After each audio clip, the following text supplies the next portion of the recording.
Heads up for our listeners. This episode contains mentions of death by suicide and alcohol and drug abuse.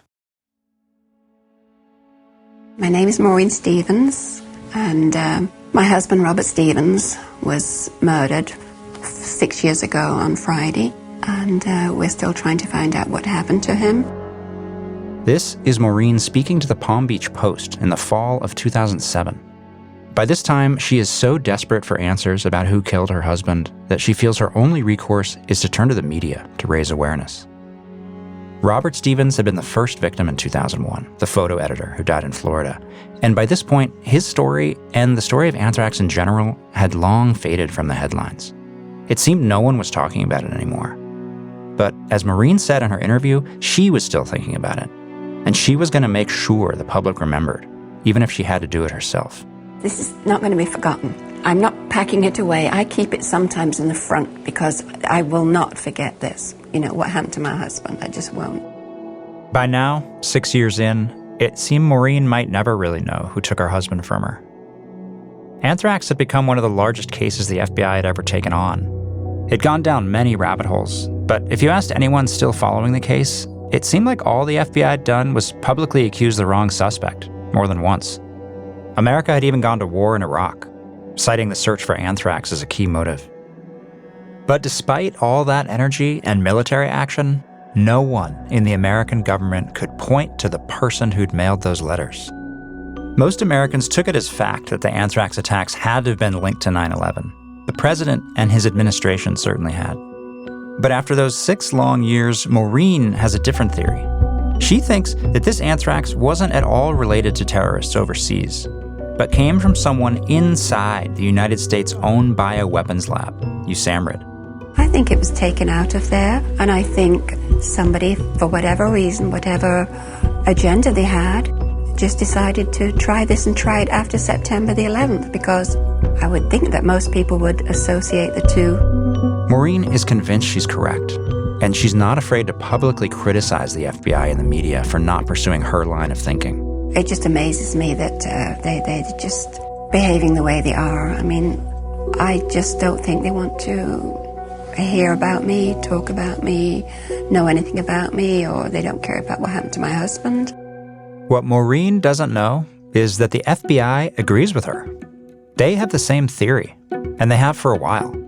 They've just been waiting for the right evidence that will point to the exact scientist who turned his expertise against his own country. And what they can't tell her or the public yet is that after years of investigating, they now have a clue that puts their number one suspect firmly in their crosshairs. They might finally get their guy. I'm Jeremiah Kroll, and from Wolf Entertainment, this is Aftermath, the hunt for the anthrax killer. Episode 8, This is What I Do. A couple years before Maureen gave that interview, an FBI colleague of Agent Scott Deckers paid an unannounced visit to a particular lab at USAMRIID, one that was run by anthrax vaccine whiz Dr. Bruce Ivins. So he and another agent asked Bruce if they could look around in his freezer and refrigerator. And Bruce said, okay. They put him on the spot, essentially. He said, okay, without asking for a search warrant. And they went in and they found samples of Ames bacteria in different tubes with different dates that Ivins never turned over to us, which he should have under subpoena. Remember, way back in 2001, the government had asked all the labs in the country with the Ames strain to send samples of each batch of that strain in their inventory. And Bruce Ivins had sent some, but not all of the samples in his lab. On top of that, it even looked like he may have intentionally sent in the wrong sample in one case. He explains it all as an oversight, but he had the subpoena. He knew what he was supposed to do. The FBI puts Bruce Ivins under surveillance. They also start combing through everything they can find about Ivins' actions around the time of the anthrax attacks, both at home and at work. And that's how they discover something surprising. There's a special room deep inside USAMRIID. It's called B313. It's a hot suite, a lab specifically designed for containment. In this case, the thing that's being contained is anthrax. Access to this room is strictly monitored. You can only enter with your own personalized keycard. An access log showed Bruce Ivans' keycard had some unusual activity in B313. We saw on those records the spikes where he started staying long nights in the laboratory in August of 2001.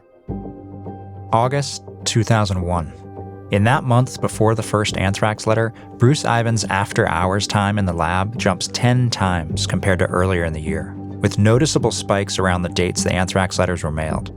If you look at the nights right before the mailing of each two different mailings, he was in there for long periods of time at night, right before each of the letters were mailed. Working late and alone, without any of the detailed notes he usually took. That was an aha moment. It was at that point, they said, wait a minute. And then we all began to realize that this guy had done it, but how were we going to prove it? The hot suite hours are very suspicious, but they're certainly not a smoking gun. The missing anthrax samples, late nights at the lab, this is circumstantial evidence. A case against Ivans would need something incontrovertible, some way to show that the anthrax found in those letters mailed across the country was unquestionably the same anthrax as the one being stored in his freezer. And on top of that, they would need to prove that Ivans was the one who put it there. It's a daunting task. Luckily, help was on the way. This genetic sequence provides us with a fundamental platform for understanding ourselves, from which revolutionary progress will be made in biomedical sciences and in the health and welfare of humankind. Isn't that amazing? Remember Tiger? Some of their scientists had, in fact, made revolutionary progress in the field of biosciences by helping to crack the human genome. And for the past 4 years, they've been working quietly in the background of the anthrax case, trying to identify the DNA of anthrax. In March of 2005, they give the FBI a call. They finally cracked it. So we now had a genetic fingerprint for what was mailed in the envelope versus the original wild type of 1980. So we had a specific genetic fingerprint that we could identify what had been mailed. That was a big moment for us. They now know what's genetically distinct about the batch of anthrax used in the letters, which means they can finally start to compare it to those thousands of samples they'd subpoenaed years ago from labs across the country. The agents are meticulous. It takes months. Until eventually, when they test a batch from USAMRIID. We got 8 matches out of 1,000 plus, and when we took out our records and looked at where each 8 came from, they all came from the same place. That place is a large glass flask labeled RMR 1029, and it's located in Anthrax Hot Suite room B313, with one person in charge of it. It was under the care and custodianship of Bruce Ivans. Bruce Ivans made the batch that was sent in the anthrax letters, and it remains under his control. This is like a giant neon arrow pointing directly at Ivans. But there's a hitch. Other people had access to this laboratory. So was it Bruce? Was it his technician? Was it another scientist that could access his laboratory? We've got to figure out which of these individuals, if not all of them, was involved. So they do background checks, review access logs, interview these scientists and their colleagues. We went to that extent to rule out all the employees. And they find that none of Bruce's colleagues or employees are suspicious. They've all got alibis for the times the letters were mailed. So the real question now is, does Bruce Ivans? It was time to approach Bruce and tell him what we knew and see what he was able to tell us. At first, FBI agents keep their conversations with Ivans kind of casual, not accusing him of anything, but they've got some questions, including several new things they've turned up. Like an incident report from USAMRIID that says that back in 2001, Ivans had voluntarily decided without authorization to swab for stray anthrax spores all around his lab and shared office. And he'd actually found Ames spores, but only in the area he worked in, and then decontaminated everything without telling his supervisors. What was that about? Or what about those late nights in the hot suite before the anthrax attacks? How did he account for those? And why had those late nights completely stopped after the last anthrax attack? He couldn't account for his time. He was in that laboratory 3 nights in a row before each mailing. We called out a clue. For the first time in years, it feels like the FBI finally has clues, plural. But after all the false leads and many mistakes, they're not going to risk blowing it. So they test and retest the genetic samples in different ways for months. And every time, it matches back to the same single source. Agents get a search warrant for Ivan's lab. They go by night without him knowing in the fall of 2006, looking for stray anthrax, lab logs, federal eagle envelopes, notes about New York City or DC or senators. And they turn up nothing. Until we did what we call mirrored his computer, his hard drive in his laboratory. So we didn't take the computer, but we had a trained agent mirror the computer.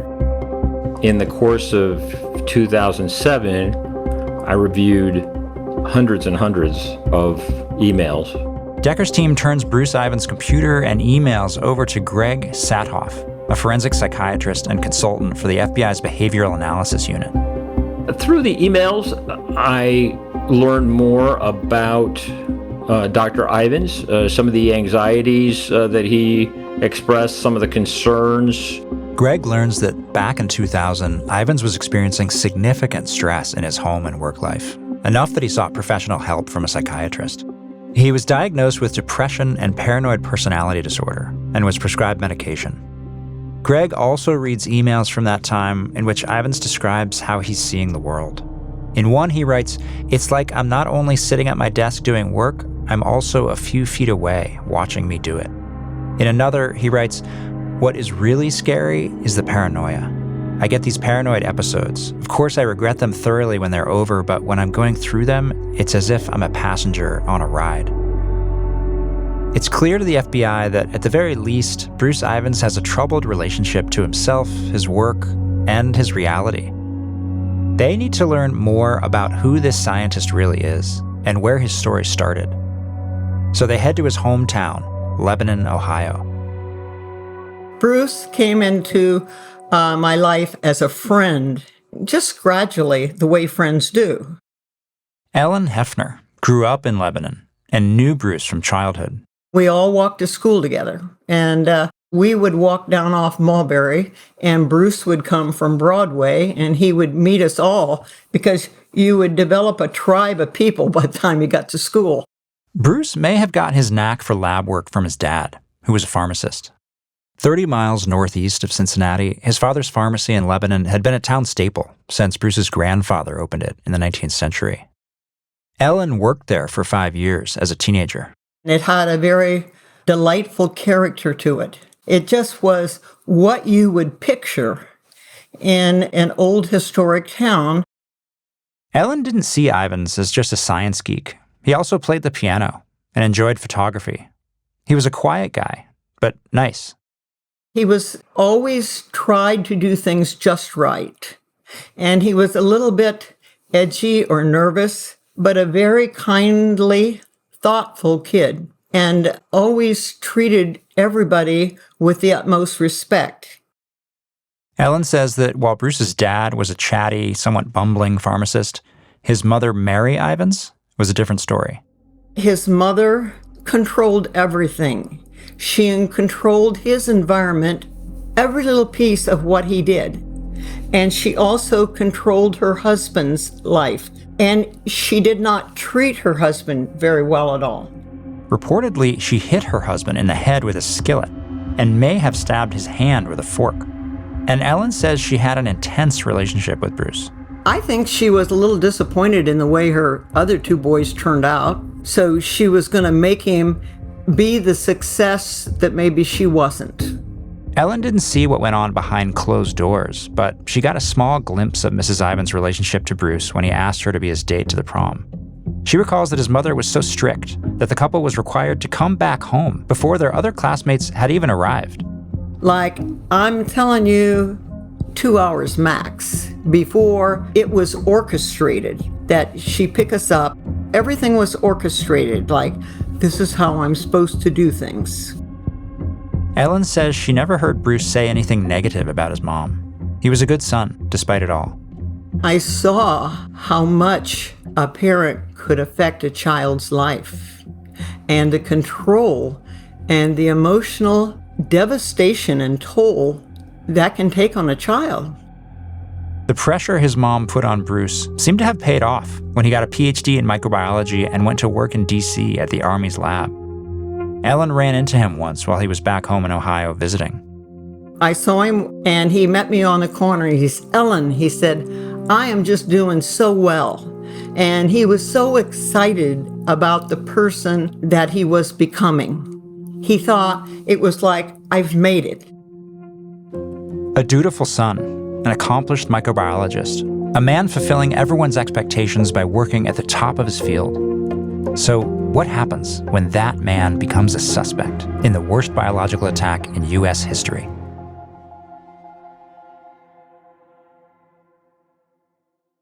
Over a period of several months in 2007, Decker and his fellow agents called Bruce Ivins in for questioning multiple times.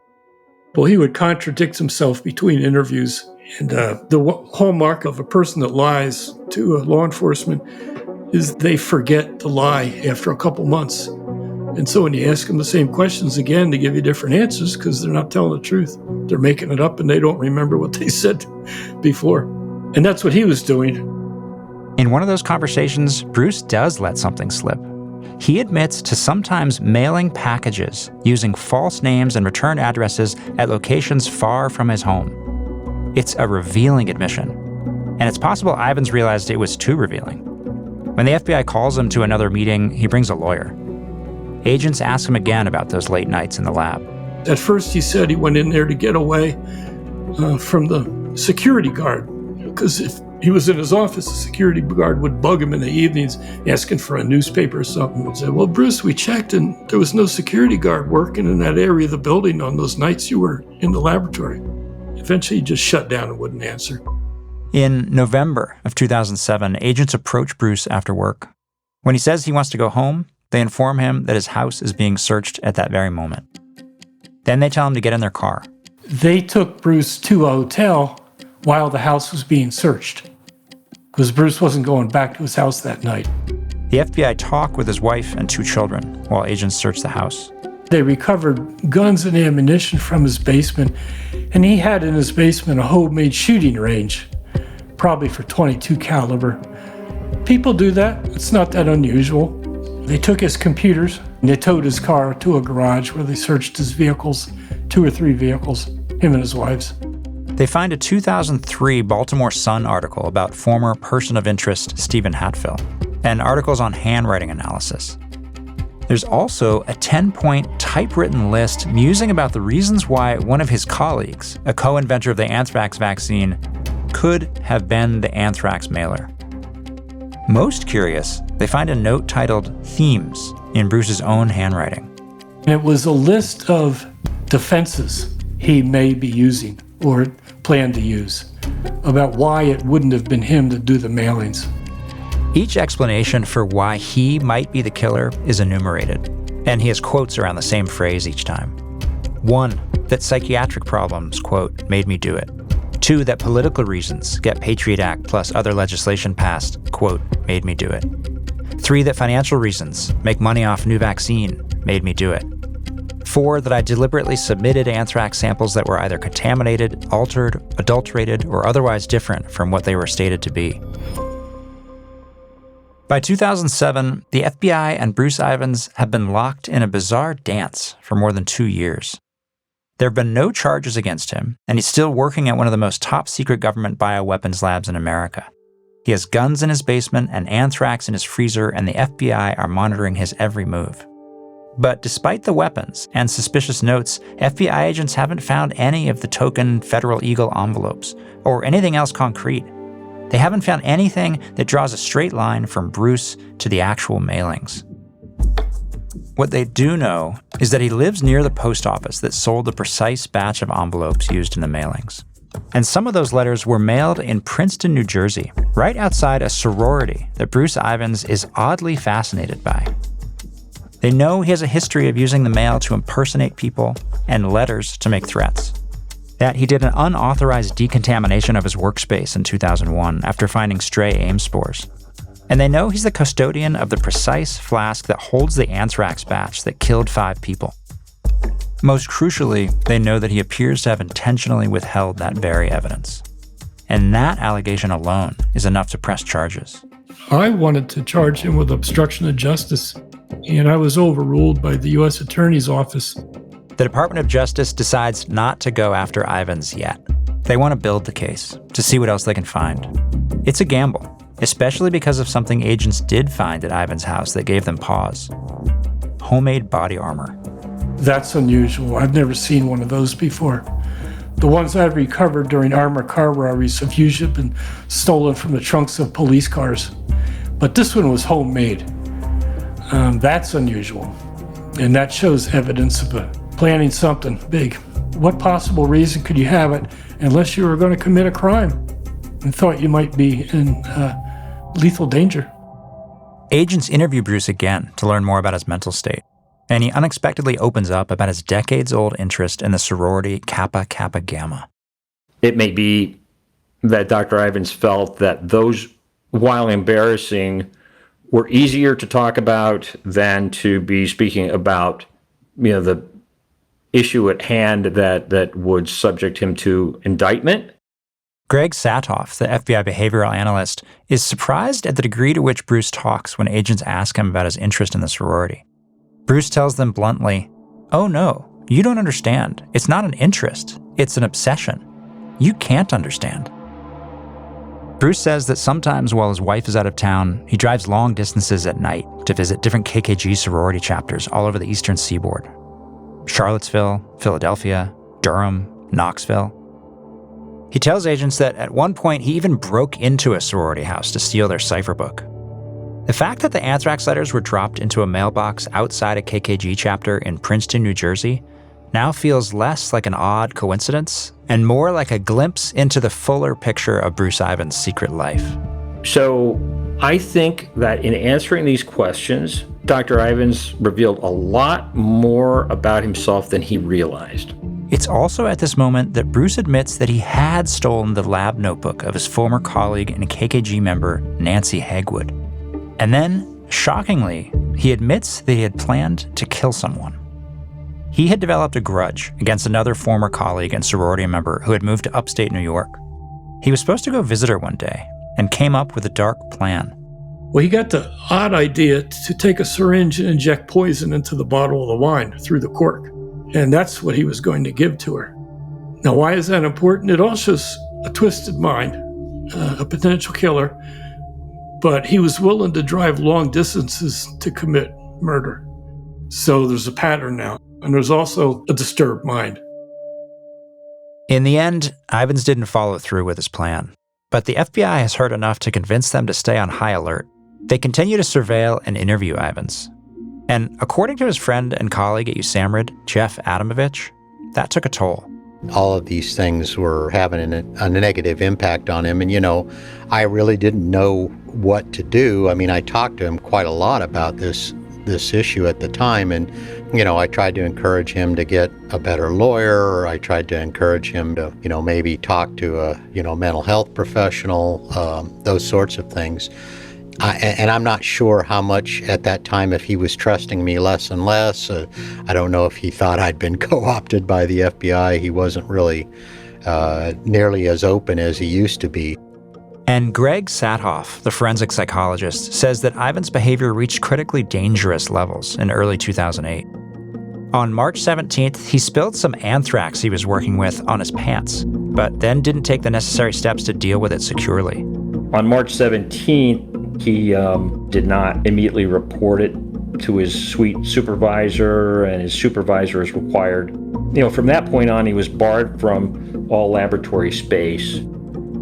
USAMRIID dismisses him with a sort of honorable discharge. He can do administrative duties and retire with a pension, but he's not allowed to step inside any lab at USAMRIID. The next morning, Diane Ivins, Bruce's wife, discovers him unconscious. Believing he'd taken sleeping pills or Valium along with alcohol, she calls 911. He's rushed to nearby Frederick Memorial Hospital.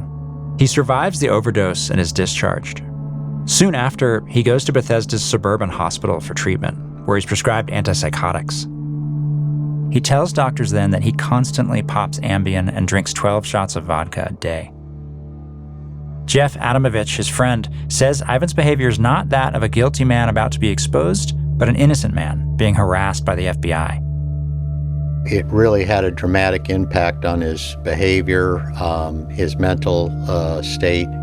He was drinking, which was uncharacteristic for him.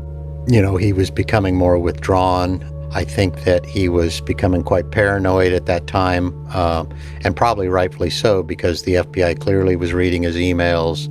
They were listening to his phone calls. They were going through his trash. In early May 2008, Ivans goes to a treatment facility to get sober. When he gets out, a few weeks later, the U.S. Attorney's Office makes him an offer. Full immunity if he comes in with his lawyer and tells the whole truth. But if he lies, the penalty is steep. Ivans agrees. He shows up with his lawyer and talks. He contradicted himself with his earlier interviews from January and February, and it didn't go well at all. He eventually, as I recall, just shut down, wouldn't talk anymore. He eventually just stopped talking. And then on the way home, his attorney told him that it looks like they're going to indict you, Bruce, and you can expect them to ask for the death penalty. And with that, the FBI races to prepare an arrest warrant. It's not like what you see on TV when it happens overnight. This is a federal case with blunders and press galore, a history of false starts, and a bureaucratic machine guiding the way. If the DOJ had already pressed charges for obstructing justice, it's possible Ivans would be behind bars by now. Instead, on July 6th, the surveillance team finds Bruce walking erratically down the street, talking to himself. And then he shows up at USAMRIID, ranting. He apparently was speaking about having a list of those that he would kill, that he had a Glock handgun that was going to be delivered, and that he would exact his revenge. This was very concerning to the individual who was a subordinate. This subordinate went to the supervisor who instructed the subordinate to hide in the hot suites, because at that point, Dr. Ivans did not have access to the hot suites. A few days later, Bruce goes to his regular group counseling session in Frederick. His addictions counselor, Jean C. Dooley, was so alarmed by his behavior during that session that she spoke publicly about it to CNN years later. He started in on his tirade and started talking about how he was not going to be indicted. He wasn't going to allow them to indict him on 5 counts of capital murder. And he was not going to go out willingly, and he was going to go out in a blaze of glory. What stood out to Jean wasn't just the threat of violence. It was the specificity of his plans. He had said that he was getting the next day, he was getting a Glock from his son. And he was going to take out his colleagues at Fort Detrick, people that had wronged him at Fort Detrick, the FBI agents. And it wasn't a casual conversation. He was extremely angry and extremely rageful, and he described it in detail. According to the therapists, Dr. Ivans monopolized that 90-minute session, and that he was smiling strangely throughout. The people in the group therapy session discussed him and agreed that he seemed to want to be killed in a suicide by cop scenario. And after the session, one of the other therapy members heard him say, "You'll see me in the papers." Local police pick Bruce up and take him to a hospital for involuntary psychiatric care. From the hospital, Bruce leaves harrowing voicemails for his psychiatric counselor. This is one of them. Gene, this is Bruce Ivans. I just wanted to tell you how just disappointed and betrayed I feel about what happened. I got arrested by the police. I had the guys with the guns got roughed up. It was a terrible experience. Bruce stays involuntarily committed in the hospital for 10 days. He then stays voluntarily a few days longer, before being discharged on July 24th and heading home. The next night, he writes his wife a handwritten note. "Please let me sleep," he writes. "Please." Then he consumes a mix of sedatives and over-the-counter drugs that a PhD and former pharmacy worker like him would know are fatal. Soon after, his wife finds him on the bathroom floor, breathing but unconscious. He's rushed to the hospital, where, for a while, he drifts in and out of consciousness. A nurse asked Bruce if he was trying to kill himself. The 62-year-old scientist doesn't move. Then, without a word, he nods. The next morning, it all comes to an end. The scientist, Bruce E. Ivins, died Tuesday at a suburban Washington hospital. Ivins was a veteran government scientist specializing in countermeasures to anthrax attacks. As you know, the prime suspect committed suicide just as the government was getting ready to charge him with the attacks that killed 5 people and made 17 others sick. From Agent Decker's perspective as an investigator, Ivins' death isn't just about the loss of a suspect's life. It's about the loss of an entire process of justice. I'm thinking immediately, what does this mean for us? What does this mean for solving this case? We're not going to have an indictment. We're going to have a trial. And we're not really going to prove this knucklehead did this to the public's satisfaction. And, oh shit, what about the last 6 years of work? After all the dead ends, false leads, PR screw-ups, not to mention over 5,000 grand jury subpoenas, 10,000 witness interviews, and 600,000 hours of investigators' time, Decker and the FBI finally felt like they had their man. They were getting ready for a trial. And now, Bruce Ivins' death throws it all into question. We all saw it as the easy way out, the coward's way out.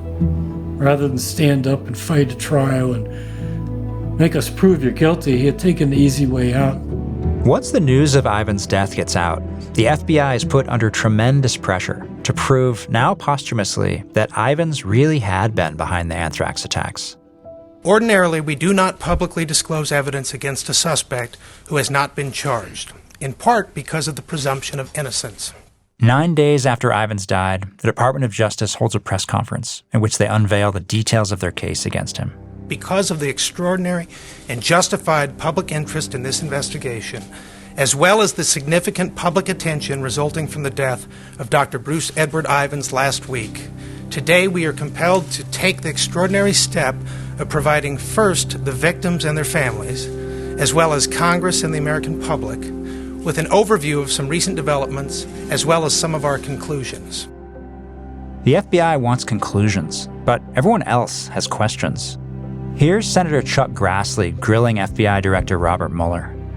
You were quoted August 8th, Burlington Free Press, as saying you, quote unquote, are unapologetic and that it is, quote unquote, erroneous to say that there were mistakes. I do not believe that we inappropriately undertook any investigative steps in the course of the investigation, regardless of the individual. That means to say I think the steps that were taken in the course of the investigation, given the information that we had at a particular time, generated appropriate investigative steps in the course of the investigation.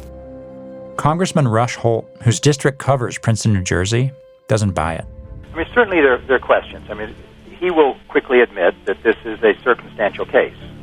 Ivan spent long hours in the lab, and the envelopes were sold in Maryland, and he had personal weaknesses and strange behavior, but no witnesses, no anthrax spores, no fingerprints or personal DNA. No one can place Ivins in Princeton. Most of that is right, except for the fact that Ivins had admitted to decontaminating AIM spores outside of his lab when investigators found evidence of that cleanup. But what many people really want is the story. What was Ivins' motive? Why would he do this? Mueller and the FBI released their internal findings publicly, revealing for the first time their theory of what set Ivins in motion. In September of 2001, the new anthrax vaccine Ivins was creating was facing a giant potential bureaucratic slowdown. In an email, Ivins said the slowdown would be a terrible thing that will postpone all sorts of things. More alarming to him, it seems, was the fact that the vaccine he'd helped create was beginning to fall out of favor. It was under fire for its use in the 1990s Gulf War, after some vaccinated soldiers had become ill. Gulf War syndrome, they called it. And it was theorized that it was the result of being vaccinated for anthrax, and that the anthrax vaccine was not very clean, and it was a political hot potato. It really was. The FDA had enforced new standards the vaccine had to meet, which was taking significant time. Decker thinks it made Ivins fear for his own future. At the Pentagon, there was a lot of talk about where the research money should go. They thought, we're putting all this money into anthrax research, we're taking all this political heat because of Gulf War syndrome, let's just shut it down and move on. Just before 9/11, Ivins emailed a colleague outside USAMRIID, revealing that the government's stockpile of anthrax vaccines was now down to its very last lot, so soldiers wouldn't be able to be vaccinated in the field anymore. And critically, Bruce Ivins would himself soon not be allowed to enter the hot suite to do his anthrax research because his own vaccinations wouldn't be up to date. So management had proposed a solution. They went to Bruce and they said, we want you to stop working on anthrax. We think you ought to work on glanders, which is animal disease. And he didn't like that. That was not for him. Ivins got upset, telling his manager, I am an anthrax researcher. This is what I do. Consider what this moment would be like for the man who'd walk the streets of his hometown proud of the person he'd become, a researcher at the top of his field. After everything the FBI had learned about Bruce, his paranoia, his instability, not to mention his obsessive commitment to even minor vendettas, it's not hard to imagine the lengths he might go to keep the entirety of his work afloat. If Ivins' motivation behind the anthrax attacks was to make anthrax seem more necessary, in order to keep working in the field he loved, it worked. Probably better than anyone could have imagined. Within a few months of the anthrax attacks, the FDA fast-tracked the approval of his vaccine funding, even though it hadn't yet met the FDA's new standards. His research became so important that 18 months after the first attack, the government awarded him the Decoration for Exceptional Civilian Service, equivalent to the Distinguished Service Medal if he was a soldier. All of that wasn't enough for the FBI to convince the government of his guilt. In September 2008, Robert Mueller gets called before a Senate Judiciary Committee. He tells Congress that to make sure that the science that pointed to Ivins was trustworthy, the FBI would seek an independent review of the case by the National Academy of Sciences. This process puts Agent Scott Decker in a weird spot. He finds that he's suddenly in an adversarial relationship with the scientists he knew, who are now scrutinizing every detail of his work. And from the very first meeting, the energy felt off to Decker. I felt betrayed. I had a prior relationship, professional relationship with at least one or two people on the committee, and we had been on friendly terms, and it had turned into a hostile environment when we went into that meeting. So I felt betrayed. The Academy covers a lot of ground, and one part of the FBI's investigation becomes a sticking point. How conclusive was the genetic fingerprinting around RMR 1029? How certain was Tiger that they'd traced the right anthrax variation back to Ivins? It was like they thought we were saying the genetics proved Ivins did it, and they wouldn't get off the boat. It's not true. We all know it doesn't prove that he did it, but it sure as heck tells us which door to knock on. Once they'd found that door, Ivins became the sole suspect, in large part because RMR 1029 had narrowed down who had access to that anthrax. 8 matches. We had 8 matches to the mailed anthrax into over 1,000 samples that I had collected with the help of other agents on the squad. But now the Academy's investigative committee brings up what seems like a bombshell. All 8, with the exception of 1, came from Bruce Ivins' lab. With the exception of 1. It turns out USAMRIID isn't the only lab with access to RMR 1029. The 8th one came from a different laboratory, a contract laboratory in Ohio that had government contracts. Of the 8 samples that match, they know Bruce is personally responsible for 7. So what about number 8? Couldn't that prove Ivins isn't the only one who could have made RMR 1029? But where did they get it? They got it from Bruce Ivins. He had sent it to him. So all 8 originated from Bruce's hands. Still, even if Ivins made the anthrax, someone else with access to it in Ohio could have mailed the letters, which Decker says the FBI had already thought of. We sent a couple agents out to Ohio. We did go to the trouble to alibi all the employees at this laboratory to show that they had never been to Princeton, had never been away for a full weekend in order to do the mailing. In the end, The National Academy of Sciences spent 2 years investigating Decker and the FBI's work. They found areas for improvement, but didn't come to any concrete conclusions. In fact, that's the one thing they were confident about, which they repeated over and over again in their report, that, quote, "it is difficult to draw conclusions." The committee's report also says they didn't review any classified material and that they aren't qualified to analyze the criminal evidence. They were reviewing the science, not the strength of the case overall. For Agent Scott Decker, that makes all the difference. I understood the science because I was a scientist, but now I was a detective, and the two things don't always go together. Decker says he learned to marry those two sides of himself, the scientist and the detective. He'd gone from being a tried and true lab rat to stopping bank robbers on the streets to hunting the most famous bioterrorists in U.S. history. So, putting the criminal evidence and the scientific evidence together on this case, he has no doubts about Bruce Ivins. I felt we had proved he did it, regardless of whether we went to trial or not, or he pled guilty. In my mind, we had proven it. When you look at all the evidence together, it's the preponderance of evidence is what we call it. It's pretty damning against him.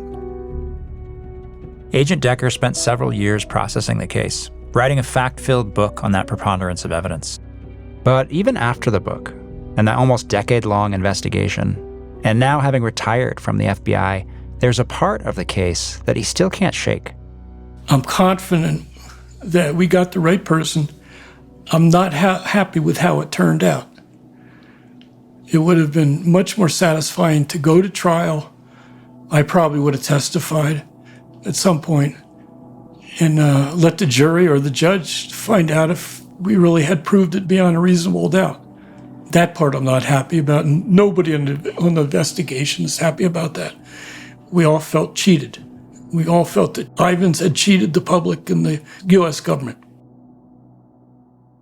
There's something else the public got cheated out of, a decisive ending to the story. And that seems to have led us to losing track of the story altogether. In thinking about why that happened, I thought of something I learned from the U.S. Postal Service in the process of making this podcast. Have you seen those little barcodes on your mail?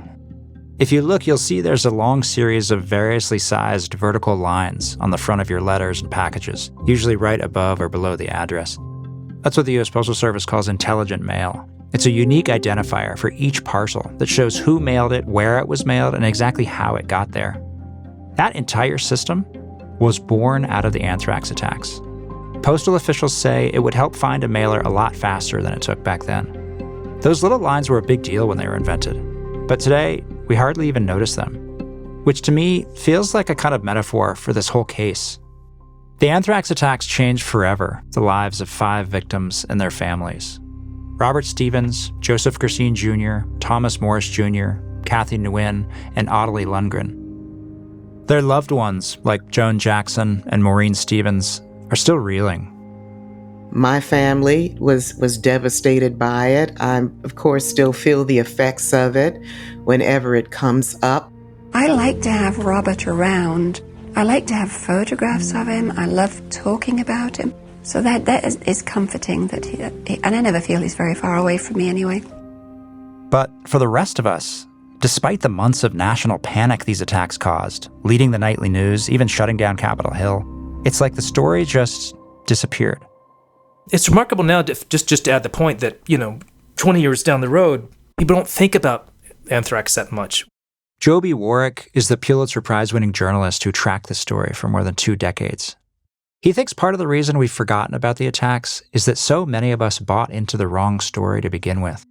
As a journalist and as an author, you really come to understand the importance of story and the way we understand things. We start to look for answers that make sense based on our own stories and our own history. And sometimes the real answers can be so far away from what those preconceived notions are. As the truth moved away from those preconceived notions, the story got murky, even for the press. And then it just faded away. Because of that, even all these years later, I don't think we fully understand the implications of what did happen. Because the ripple effects of those attacks and this investigation were felt widely. From law enforcement telling themselves the wrong story about their suspects. Really, I do not know how we survived it. I am not the anthrax killer. To leaders misreading danger signs. The 2 deaths might have been prevented if officials had respected workers' requests for earlier testing and antibiotic distribution. To the nation kickstarting a war for the wrong reasons. I deeply regret that the information, some of the information, not all of it, some of the information I presented, which was multi-source, was wrong. And it is a blot on my record. But in the midst of all the tragedy, there are some positive ripple effects too. You just have to look closely for them. In the wake of the anthrax attacks, the U.S. Postal Service installed biohazard detection systems in every mail processing facility in America. Local hospitals developed their first emergency operation plans for biological disasters. State labs got funding to test for anthrax and other toxic agents so they didn't have to wait for federal agencies. And the Department of Defense instigated a dual entry rule in its most lethal contamination labs. Now, at least 2 people have to be together at all times, and they're monitored by cameras.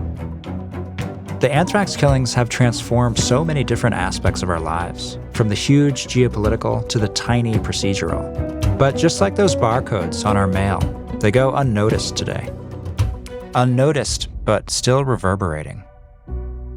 It's like something Joe Cursine Jr.'s sister Joan Jackson pointed out. It's a tragedy. We never do anything in a vacuum. So whatever we do is going to affect someone else, directly or indirectly.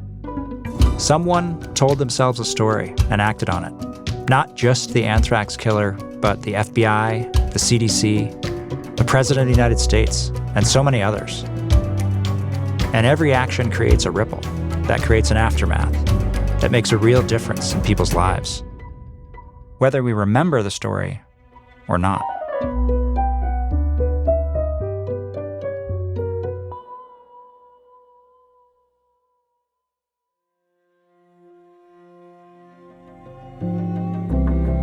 Aftermath, The Hunt for the Anthrax Killer is a production of Wolf Entertainment, USG Audio, and Dig Studios, in collaboration with CBC Podcasts. The series is hosted by me, Jeremiah Kroll. It's created, written, and executive produced by Scott Tiffany and me at Dig Studios. Aftermath is executive produced by Dick Wolf, Elliot Wolf, and Stephen Michael at Wolf Entertainment, Josh Block at USG Audio, and Janielle Kastner at Spoke Media. The series is produced by Kelly Kolf. Story editing by Janielle Kastner. Sound design and mix by Evan Arnett. Original composition by John O'Hara. Production by Spoke Media. Research and fact-checking by Haley Nelson. Podcast art designed by No Ideas. Voice direction by Athena Karkanis. Additional reporting, Aaron Schrank and Sarah Schleed. Research and additional story support, Ben Cunningham, Astrid Landon, Zach Kliegler, Leigh Hemgartner, and Muhammad Farouk. The executive team at Spoke Media includes Aaliyah Tabakolian and Travis Ballinger. Our senior cross-promo producer is Amanda Cox. Our video producers are Evan Igard, Tamina Aziz, and John Lee.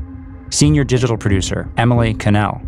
Cross-promo associate producer, Kelsey Cueva. Data analyst, Ashley McDonough. Transcriber, Natalia Ferguson. The executive team at CBC includes Cecil Fernandez and Chris Oak. Tanya Springer is the senior manager at CBC Podcasts. Arif Noorani is the director of CBC Podcasts.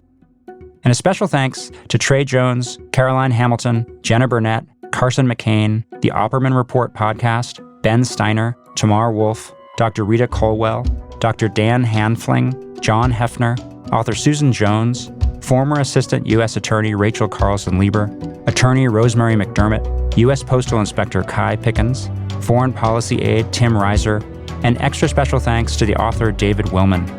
And you for listening. Thank you.